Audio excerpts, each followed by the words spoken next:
Do you get a big sweet healthcare bonus if you work at a hospital? Do you know your employees' benefits may include renter's insurance, home improvements and repairs? What are the things you should do within the first 30 days of hire to maximize your employees' benefits? Hello world, welcome back to my channel. I'm a former biomedical engineering grad student and I'm now working at a healthcare clinical lab. In this channel, I share my academics, career, and life here in the US. I started a position as a senior clinical manufacturing lab technician at a university's hospital, and it's actually my first ever full-time position in the US. And in today's video, I want to share with you what an offer letter looks like from a non-profit organization and what are included in the benefits package, how I set up and choose the insurance plans, retirement accounts, and how to find out all the employees' discounts and more. A lot of real adulting stuff here, and I'm sure you'll take away many actual pieces. Now let's dive right in. And first, I want to show you what an offer letter looks like from an educational or nonprofit organization. Here I have to block out some information for privacy reasons. And here you can see on the first page, it contains information about the position offered, like my exact position title, who I would report to, salary, operation hours, etc.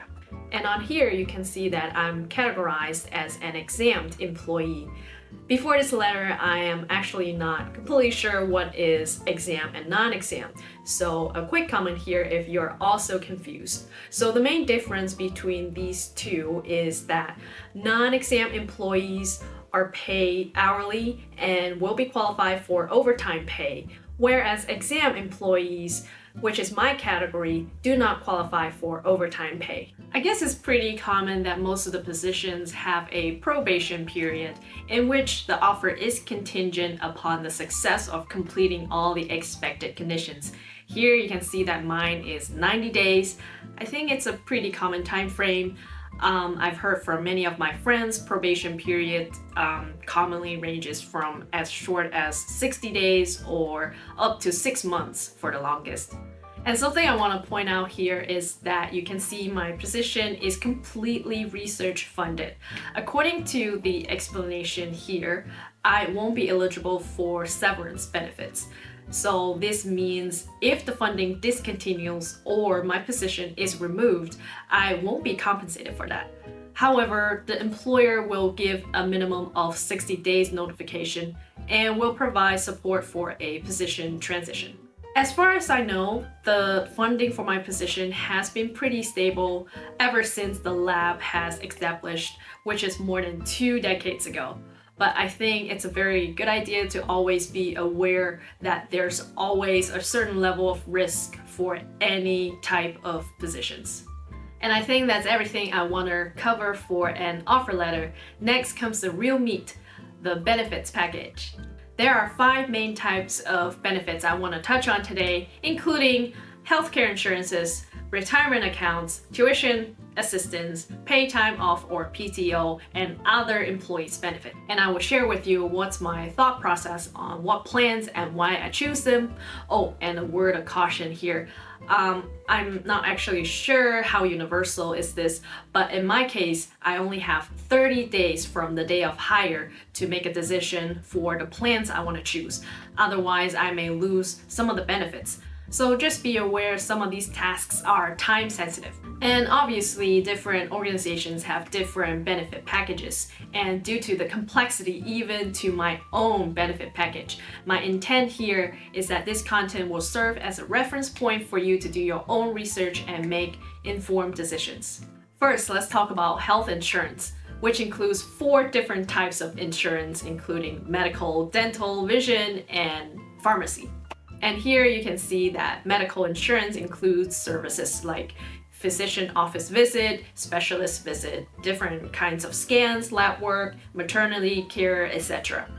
And the next category is hospital care, like inpatient, outpatient, emergency, urgent care services.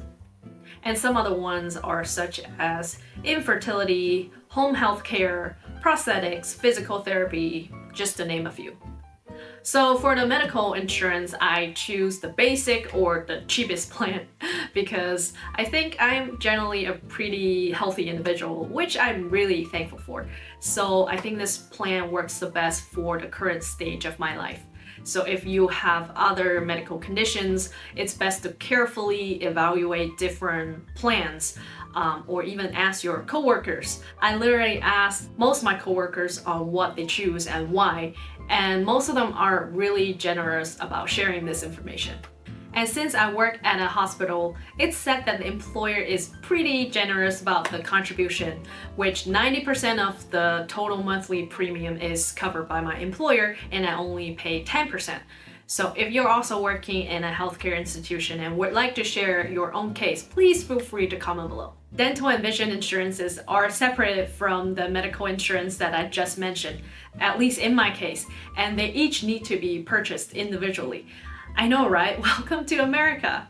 I also got the cheapest one for these two because I think they're just enough to cover my annual needs like getting an eye exam, replace eyeglasses, and some other basic dental clinics. And here comes to the next type of benefit, retirement account.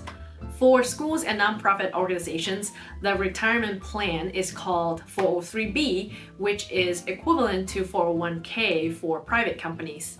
And here I quote, the 403B retirement plan allows you to build retirement savings by contributing before tax or Roth after tax payroll deductions to a wide range of investment choices. So the only thing is that my employer will only start matching after 1 year of full-time service.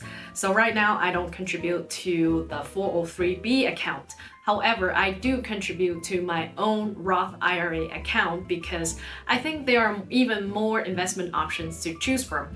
And for the year of 2023, you can contribute up to $6,500 after-tax dollars to Roth IRA for a tax-free growth if you qualify for the income limit. But this could be an entirely different topic on its own, which I will cover in the future. And the next type of benefits, tuition assistance. So for my employer, full-time employees who work at least 2 years, I think they recently updated that to 1 year, can get a certain amount of reimbursement every year for their own education at the school or some other institutions within the state. Employees' children are also eligible for this benefit if they work at least 5 years. And the next type of benefit, paid time off, and from now on I'm gonna refer it to PTO. There are 3 types of PTO for me, which include designated holidays like Thanksgiving or Christmas, sick time, and automatic vacation accrual. So for me, I have 13 paid holidays and will accrue to about 3 weeks of vacation time per year. Finally, the other type of insurance we shouldn't overlook are the voluntary benefits and employees' discounts. So under voluntary benefits, there are personal accident insurance, supplemental life insurance, etc. And the only one I want to mention here is the personal casualty insurance, which I can purchase renter's insurance, automobile, homeowner's insurance. I think this is pretty helpful for me when I move to a different city and I need the renter's insurance to rent a new place. And as for the employees' discounts, here is a list of all the employees' discounts that cover a large variety of things. A few things me personally care most about are the things like car services and repair, education and training, home improvements, restaurants, and etc. So just make sure you look through your HR resource page to reap out the most benefits, and it literally has everything you need to know about your benefits package.